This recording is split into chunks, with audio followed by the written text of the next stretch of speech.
Hello दोस्तों, नमस्ते, प्रणाम। मैं संगीता कश्यप अपने यूट्यूब चैनल में सभी दर्शकों का स्वागत करती हूँ। मैं एक विवाह गीत लेके आई हूँ दोस्तों। अगर गीत अच्छा लगे तो कमेंट करके जरूर बताना, लाइक करना, शेयर करना, मेरे चैनल को सब्सक्राइब करना और कमेंट करके जरूर बताना दोस्तों गीत आप लोगों को कैसा लगा। गिया बिना मोरे बाबा हो मिया ना होई है, दूध बिना जावन ना होई जी। गिया बिना मोरे बाबा हो मिया ना होई है, दूध बिना जावन ना होई जी। दिया बिना मोरे बाबा धर्म ना होई है, पुता बिना जगाया दिया रे जी। दिया बिना मोरे बाबा धर्म ना होई है, पुता बिना जगाया दिया रे जी।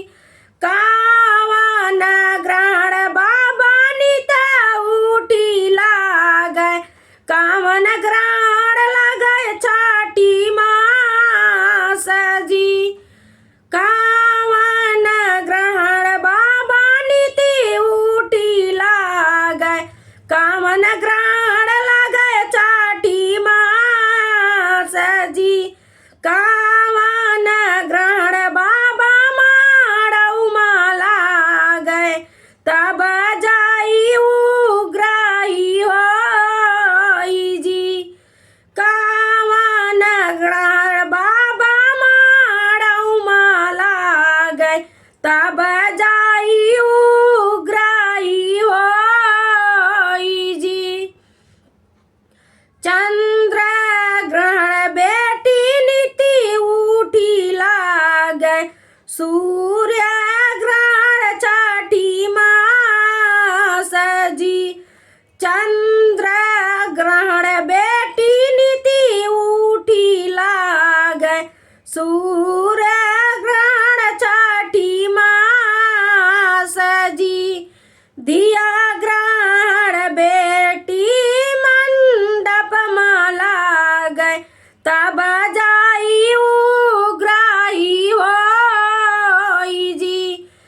दिया ग्रहण बेटी मंडप माला गए, तब जाई उग्राही होई जी। तोहरे तो बाटई बाबा सोने के काटोरावा, धरती धरत सनाई जी। तोहरे तो बाटे बाबा सोने का काटोरावा, धरती धरत जानाई जी।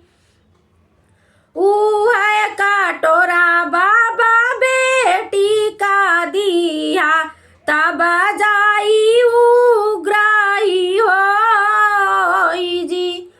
उहे काटोरा बाबा बेटी का दिया, तब जाई उग्राही होई जी। तोहरे तो बाटे बाबा नव लाख गैया, सोने कैलाश लगाई जी। तोहरे तो बाटे बाबा नव लाख गैया, सोने कैलाश लगाई जी।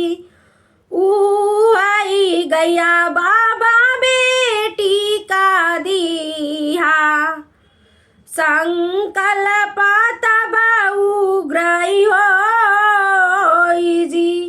उहे गैया बाबा ओ बेटी का संकल्प, तब जाई उग्राही होई जी।